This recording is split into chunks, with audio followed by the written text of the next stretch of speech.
What's up, ladies and gentlemen? Welcome to the Beat of Business with me, Ravi Wadan. And if you follow this channel or if you've read any of my blog posts from the past, you know that I am really bullish on the space industry. And the reason that you're here is to learn more about the ARK Space Exploration and Innovation ETF, ticker symbol ARKX. Now, the ARK Space Exploration and Innovation ETF is perhaps the easiest and best way to invest in the ever-growing space industry with one single fund. All you have to do is go to your Robinhood or your TD Ameritrade or your Fidelity or any other brokerage that you use, and you type in ARKX, and boom, you just invested in 35 to 55 companies that are leading, enabling, and benefiting from the constantly growing and constantly evolving space industry. In this video, we will review the ARK Space Exploration and Innovation ETF in detail, and we will discuss whether or not this ETF is a good investment for the future.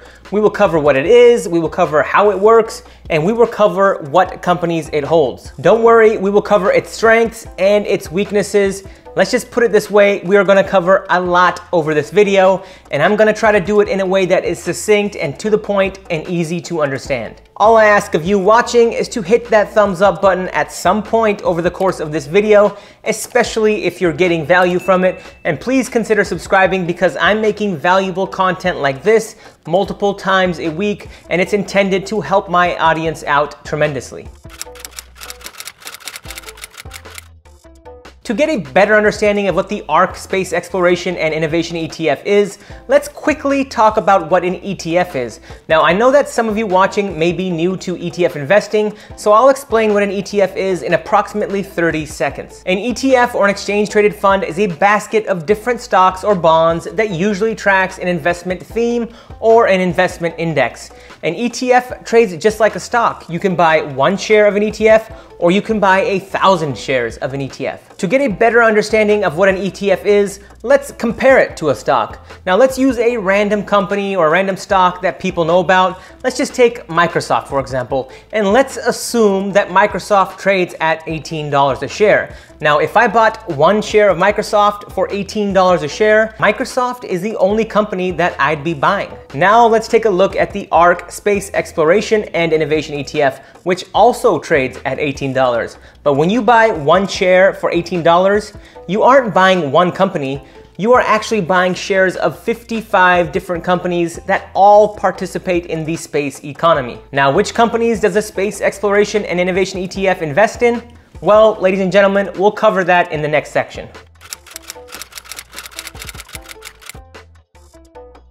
In this section of the video, I want to go over some of the key details of the ARK Space Exploration and Innovation ETF. The fund trades under ticker symbol ARKX. It's classified as an active equity ETF. The fund's inception date is March 30th, 2021. It has an expense ratio of 0.75%. The fund's asset under management currently stand at $541.44 million. The advisor is ARK Investment Management LLC, and at any given time, the fund typically holds between 35 and 55 different space-related holdings. Now, the top holdings of the ARK Space Exploration and Innovation ETF are Trimble, the 3D printing ETF, which is actually really interesting that the second largest holding in the Space Exploration and Innovation ETF is another ETF. Now, typically the holdings within ETFs are usually company stock and not another ETF, so that's a fun fact about this fund. The list then continues with Kratos Defense and Security as the third biggest holding, Iridium Communications, Laharis Technologies, Komatsu Limited, JD Logistics, Dassault Systems, Unity Software, and Class A shares of UiPath.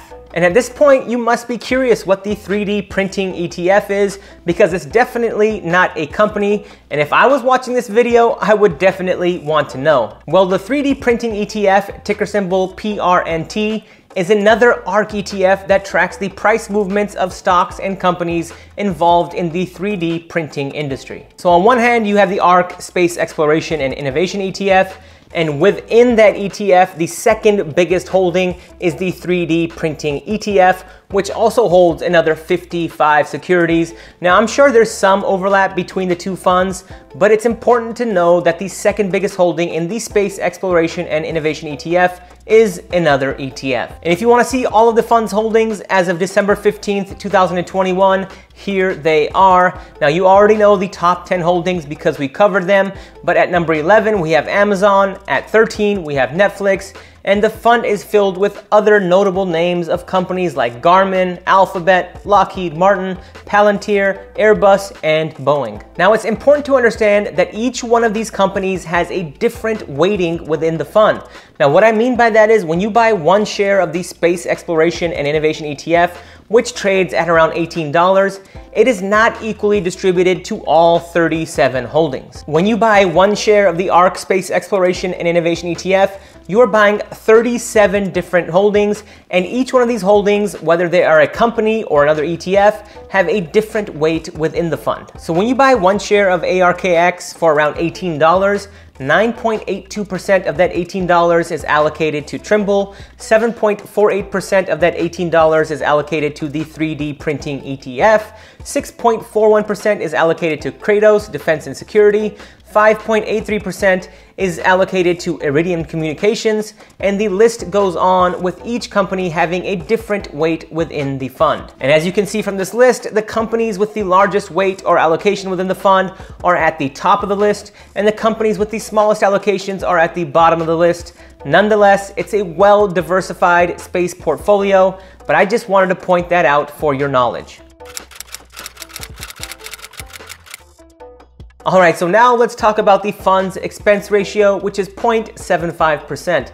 Now, the expense ratio is pretty much what you pay for ARK Invest to manage this fund on an annual basis. So if you invest $1,000, you'll be paying ARK Invest an annual management fee of $7.50. If you invest $10,000, you'll be paying them an annual management fee of $75. If you invest $100,000 into this fund, you'll pay them an annual management fee of $750. And if you invest $1 million, you'll be paying ARK Invest $7,500 a year in management fees. And just for fun, if you want to know what ARK Invest is making in terms of revenue on this fund, all you have to do is take the assets under management that currently stand at about $495 million and multiply it by 0.75%, which gives you $6.17 million.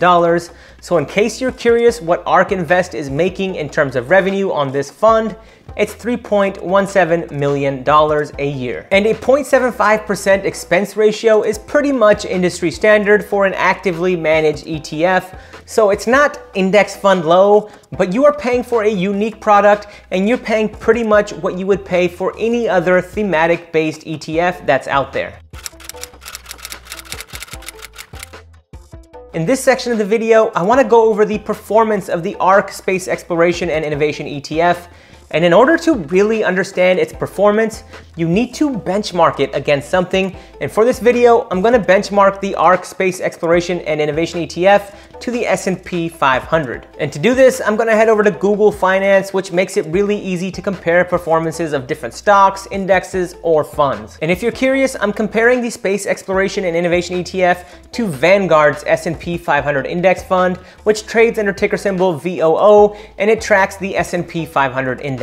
Now, since the ARK Space Exploration and Innovation ETF is relatively new, with its inception date being March 30th, 2021, I thought I would compare performance over the past 6 months, since there isn't any data available for the Space ETF prior to March 30th. The ARK Space Exploration and Innovation ETF is the blue line, and the S&P 500 Index Fund is the yellow line. And as you can see, performance for the ARK Space Exploration and Innovation ETF has not been that good. Now, that's not to say that it won't be good in the future, but if we compare performance over the past 6 months, the ARK Space Exploration and Innovation ETF has a return of negative 9.44%, while the S&P 500 over that same period of time has generated a positive return of 10.52%. In this section of the video, I want to talk about why you should consider investing in the ARK Space Exploration and Innovation ETF. I'd say that there are 4 main reasons to invest in this ETF, with the first being that you clearly get exposure to innovation.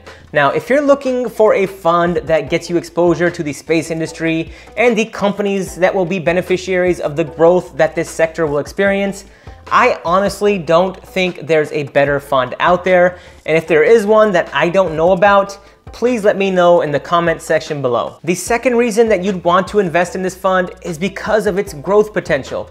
Now, as we saw from its recent performance, the fund hasn't done very well, but you don't invest in this fund for the short term. You invest in this fund for the long term, and when you think 3, 5, or 10 years out, I think this fund is extremely well positioned to benefit from space exploration and space innovation. The third reason that you want to invest in this fund is because it is extremely well diversified. Now, I don't think that you should allocate your entire portfolio to this ETF, but I do think that space exploration and space innovation in the growing space industry is something that we should all be looking to invest in. And again, this fund makes it super simple to do, and it's super diversified. The fourth reason that you should invest in this fund is because of the research that ARK Invest and Cathie Wood and her team do. Now, I see a lot of people out there who say, hey, you can just buy each one of these companies in this fund and build your own portfolio and manage it yourself. But honestly, who has the time to rebalance their portfolio every time ARK Invest rebalances theirs? But if you know of a way or an easy way to do it, more power to you. I wish you the best of luck. Please share how you do it in the comment section below.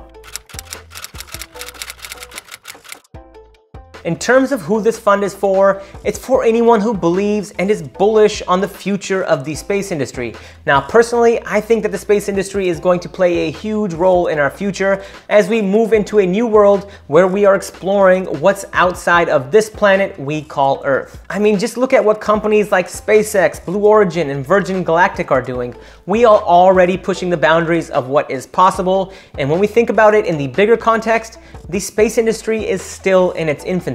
So if you believe in the future of the space industry and the potential of this new space race, and you want a fund that invests in companies that are leading the charge, then this fund is for you. Look, when we think of global connectivity and the fact that 50% of the global population still lacks internet connectivity, that's a huge opportunity, and that's something that this fund invests in. I mean, we are moving into a world where we can use reusable rockets, and into a world where intercontinental travel times will be reduced from 10+ hours to 2 to 3 hours. There is so much going on in this space that we call space, and Cathie Wood and her team at ARK Invest have really done a great job in developing a product that encompasses everything that's going on within the space industry. In terms of my final thoughts, I think that the ARK Space Exploration and Innovation ETF is a great way to invest in the future of space exploration and space innovation. This fund is really well diversified in terms of the companies it invests in terms of the sectors that it invests in, and in terms of the market capitalizations of the companies that it invests in. The only downside of this fund that I can think of is the 0.75% expense ratio, but as they say, you got to pay to play, and honestly, the 0.75% expense ratio is pretty much industry standard for a fund like this. But as always, ladies and gentlemen, please do your own research and please do your own due diligence. This video is intended to be a part of that research and due diligence. I hope you all enjoy this video, and as a quick reminder, please remember to like this video and please remember to subscribe to my YouTube channel, because I'm dropping content like this multiple times a week that is intended to help all of you out financially and just generally increase your knowledge of finance and technology. Well, with that, ladies and gentlemen, I'm going to call it a video. Thank you all for watching. I'll see you all next time.